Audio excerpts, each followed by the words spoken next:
Hello everyone, welcome back to Guide to Everything. In today's video, I'll show you on how you can set up AdSense account for YouTube. So basically the first thing that you want to do is to simply head over to your YouTube Studio account.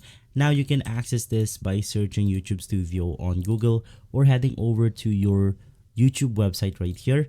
Click on your profile icon and simply on the pop-up menu, you then want to select YouTube Studio.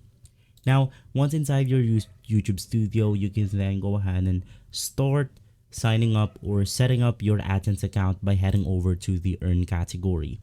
Now, with this one, you have to be eligible to go ahead and basically apply or set up your AdSense account. Now, if you meet these requirements right here for 500 subs or video uploaded for the last 90 days and one of the following right here, you will have the ability to click on the apply now button, and from there you will be able to set up your AdSense account. If this video has been helpful, leave a like, subscribe, and follow Guide to Everything for more videos like this. Thanks for watching.